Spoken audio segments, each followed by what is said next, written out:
English Planet. Appunti di inglese, a cura di Nicholas Youldon.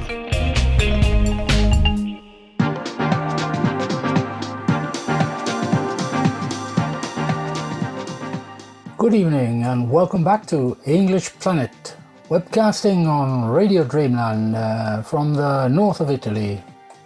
This is your usual presenter and English teacher, Nick Youldon, offering a Celtic version of English lessons for native Europeans wishing to share a Celtic culture of peace and harmony, using English as a medium, without excluding anyone else listening anywhere around the world who is interested in an open dialogue.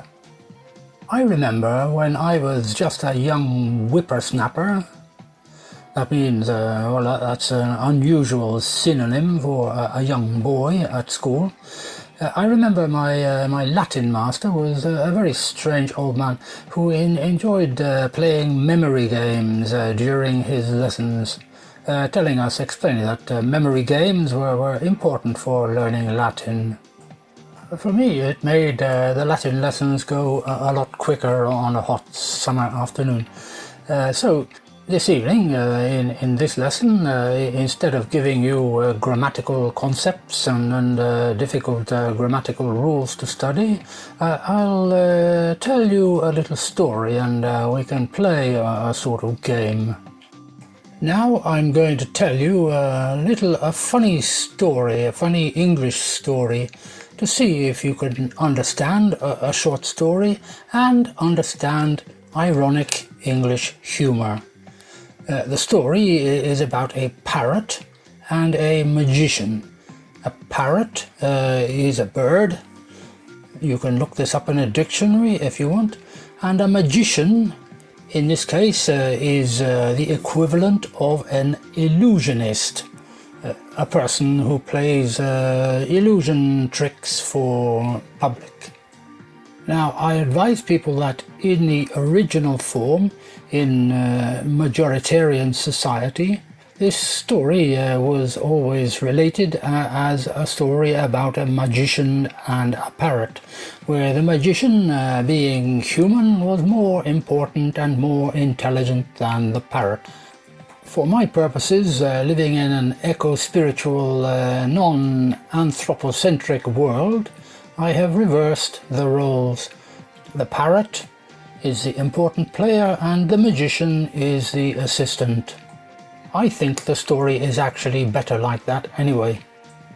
So listen very carefully. I'll try to speak fairly slowly. A parrot worked on a cruise ship with a human magician as his assistant. In parentheses, a cruise ship in Italian is a nave di crociera. Cruise is spelled C-R-U-I-S-E, exactly identical to the name of the famous American actor Tom Cruise. Many Italians unfortunately believe that the actor's name is Tom Cruise, but it's not. It's Tom Cruise, just like a cruise ship. Anyway, the parrot was very talented, very entertaining and very successful in his career. Every evening the parrot would sit on a table and watch while the magician would try to do a card trick.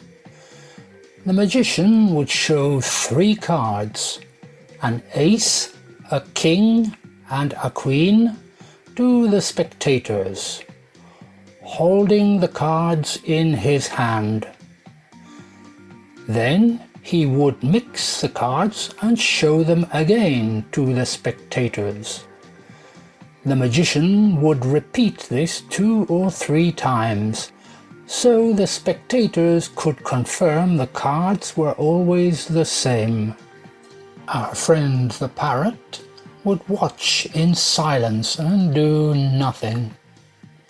Then the magician would mix the cards again, and there would be a loud bang, before he showed the cards to the spectators.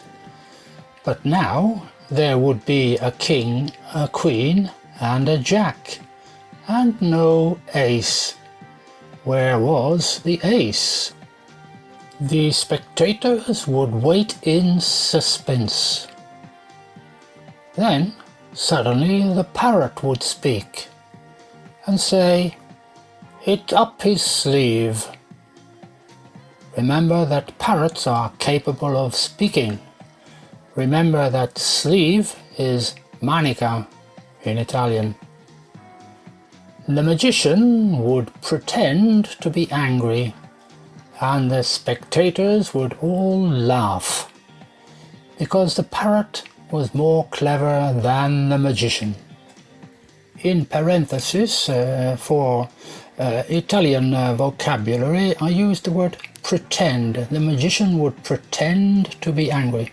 This should not be confused with the Italian word pretendere. This is fare finto. The magician would pretend to be angry. Then we had the word laugh. The spectators would all laugh. Laugh is ridere in Italian. Notice the pronunciation and the spelling are very, very strange. Laugh, spelled L-A-U-G-H, laugh. The spectators would all laugh, because the parrot was more clever than the magician. Please don't protest, but I have to introduce a grammatical note here. If you pay attention in the section which I have just read, I use the word would. The magician would mix the cards. The parrot would sit on the table. The spectators would laugh. In English, we use this auxiliary would in this way to indicate that these were habits in the past. These are equivalent to saying il mago usava a fare questo, il pappagallo usava a fare quello. Okay, now I'll continue with our little story. We've given the background. We have all the habitual actions up unto our point in time when something happens. Now listen. The parrot and the magician would repeat this show every evening, until one evening there was an incredible storm, a huge explosion, and the ship sank, went to the bottom of the sea. Fortunately, the parrot and his assistant survived and climbed onto a large table from the ship. They stayed in the sea for several days, hoping that someone would come to save them. They had a little food and water, so they could survive, but they were at the mercy of the sea and the wind. The parrot and his assistant sat on the table day after day and just looked at each other. They didn't say anything, they just looked at each other, day after day, as if to say, what is he going to do to rescue us from this situation? Several days passed, and they became more and more desperate. It was cold, and they were hungry. Then suddenly the parrot started to speak to his assistant. He said in a very weak voice, "Okay, you win this time. Tell me where you're hiding the ship." That's the end of the story. I hope you understand the story and understand the English humor. In other words, I hope you get the joke. Basically, it's pretty stupid. Most jokes are pretty stupid, but they make people laugh because the intention is to make people laugh. And collectively, in a group, when one person laughs, another person laughs. This is something I learned from the founder of this radio station, Giancarlo Barbadoro. He loved to laugh, to joke, to play games and to laugh together in a group. Life is not to be taken too seriously. There is always a funny side to look at. Share the joke, share the laughter, share the vision. In case some of you didn't understand the story or didn't get the joke, let's have a quick look at some of the linguistic aspects of the final part. First, in terms of terminology, the word joke in English can be translated in Italian to either barzelletta or scherzo, scherzetto, trucco. A joke can be narrated like this story, or it can be a practical joke, an action. So you can either tell a joke or play a joke. Tell me a joke. I played a joke on him. Then we also use the very common verb get. Did you get the joke? Means, did you understand the joke? Did you get the message? Means, did you receive or understand the message? These are just some examples of how we can use the verb get, got. A very useful little verb which is probably used too much in English. Did you get the joke or did you get the message? Probably corresponds in Italian to hai capito. You may meet this verb using internet because most websites now include a page. On any particular page they usually include a message about cookies and publicity and privacy. And you may very well see a little message which appears, a small window saying got it. Simply got it. This obviously means capito, ricevuto, and is used as a command to continue browsing on that particular site. In this lesson today, if you have also paid attention, you will see that we're using different translations of the Italian verb dire. In English, you have to make a distinction between say and tell. Here you can see the versions tell a story or tell a joke, which in these cases corresponds more in Italian to raccontare rather than dire. For example, tell me something about your holiday. Where did you go? What did you do? A somewhat mystical, esoteric figure in British culture and also Chinese is a fortune teller. A fortune teller is a person who predicts your fortune or your future. Please tell me about my future. Unfortunately, in modern majoritarian society, you usually have to pay for this service. That's the difficult part.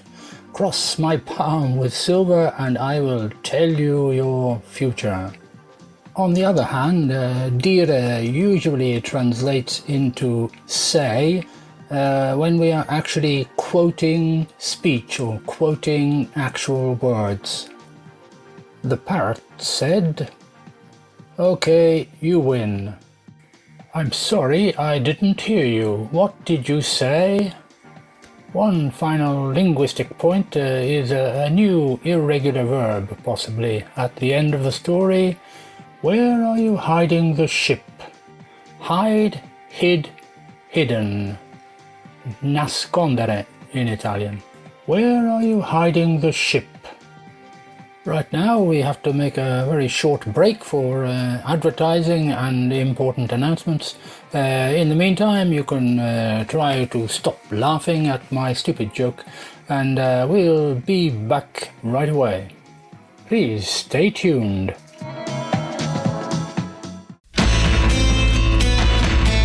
Radio Dreamland. Share the vision.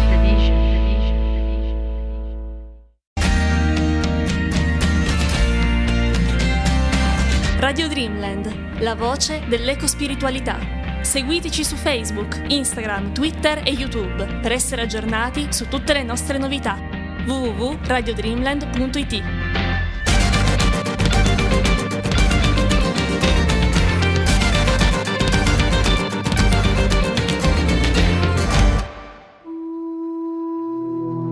Meditazione planetaria del martedì. Radio Dreamland si unisce all'iniziativa della meditazione planetaria del martedì sera, organizzata dal New Earth Circle. Ogni martedì sera alle 21 vi invitiamo a partecipare alla meditazione planetaria dedicata a Madre Terra e a tutti i suoi figli di qualsiasi specie. Ognuno può unirsi al cerchio planetario dei meditanti partecipando da soli o con i propri cari, per una testimonianza di pace e di spiritualità che abbracci tutto il pianeta, per un atto d'amore verso Madre Terra, per un mondo antispecista. Unitevi con noi in meditazione, seguendo la Nassinar, la musica del vuoto eseguita al flauto da Giancarlo Barbadoro. Ogni martedì alle 21. Per informazioni www.newearthcircle.org.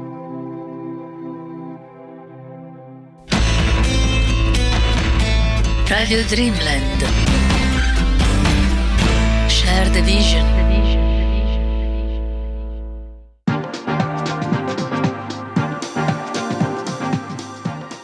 Okay, back to our webcast here on English Planet. Time for a short, let's call it a blog if you like, a little bit of a chat about events and indications given this week from the world of the invisible and the curious. Maybe we live in desperate times, especially in this COVID period, but it's not necessary to be desperate all the time. In the spirit of our founder and inspiration, Giancarlo Barbadoro, there is always space, hope for some harmony and peace if we believe in it and if we share it. There's always time to laugh and joke about something. While we're on the subject of jokes, one of which I used in the first part of this lesson, I'll continue in this vein with a somewhat appropriate cartoon I saw some time ago. In this cartoon, there are pictures of New York. The time is the time of the sinking of the Titanic. There are a lot of people in the port of New York speaking to a policeman, possibly offering information. These people are obviously relatives and friends of passengers on the Titanic, which has disappeared. They are all asking the same question: what's happened to the ship? What's happened to my relatives or friends? Are there any survivors? Amongst all these this massive of people, one figure stands out. The figure is a polar bear. The polar bear is among the people also looking concerned, and he is asking the question, or she possibly is asking the question: any news of the iceberg? A short pause if you happen to be laughing, in case anyone didn't understand the story. Obviously the polar bear is worried about his iceberg being his habitat, his or her own chance of survival. Or possibly some of his or her friends or relatives were actually on the iceberg at the time of the tragedy. So maybe this is an example of English black humor, but it makes you think. Humans, of course, are always obsessed with human affairs. This is their big mistake. If you believe in an eco-spiritual world, you tend to get away from this human focus and look at the bigger picture involving the planet, vegetation and animals in particular. While we're on the subject, I have to report, I read reports in the media, particularly on internet, of an adventure for 7 young cows, actually bullocks, bullocks meaning young bulls, male animals. These 7 animals escaped from their captivity in a town in the north of Yorkshire. In northern England, that is. In very limited terms, these are, in any case, rather fortunate animals because they actually live permanently in the open air. They are not closed up in buildings.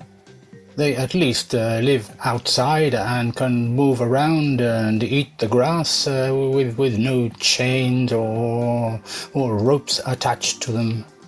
They live in what is effectively a large park, but you can see even that is not enough for the natural feelings of a real animal, because these young bullocks, 7 of them together, decided to go for a walk. They said, well, we want to leave the park and look around the town. The result is they were reported by various citizens walking around this small town. What they did no damage except that they walked into people's gardens and then began to eat the grass in the gardens. The grass, as they say on the other side, is always greener. The residents and citizens in reality were not absolutely distressed by this event. They were somewhat curious and amused to see these animals enjoying themselves, taking a stroll around the town. But obviously the person responsible, the owner or protector of these animals, was called and the animals were taken back into captivity within a few hours. What they did was enjoy some fresh grass, maybe some flowers from people's gardens, and apparently they used the street lighting, the lamp posts, to scratch their backs. One of them, who appeared to be a little different from his friends and relatives, was actually remained free longer than the others because he was apparently intent on using a trampoline in somebody's garden, and he couldn't really understand how to use it. But unfortunately, his playtime was cut short, and he was returned to the park with his friends and relatives.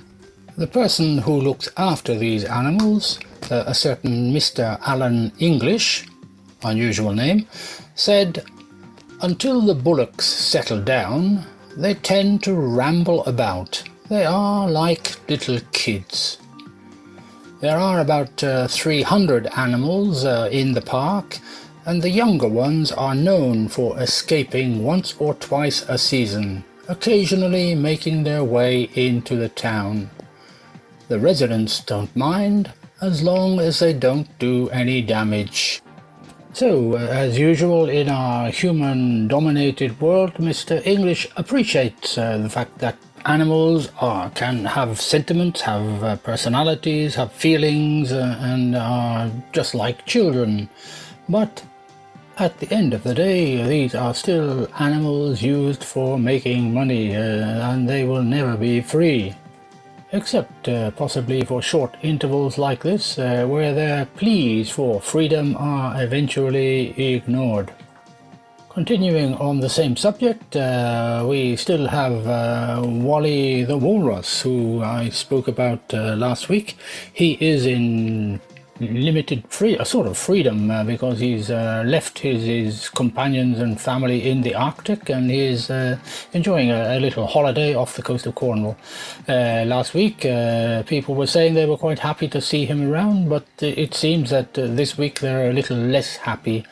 The problem is that walrus Wally, the walrus, is a very large animal. He likes climbing onto small boats, but unfortunately his size means that he causes damage to these boats, which does not make the humans very, very happy, the human owners of the boats. So people are beginning to complain about Wally and his presence. Possibly, I don't know, possibly Wally is trying to get on a boat in order to find a taxi to take him back to the Arctic.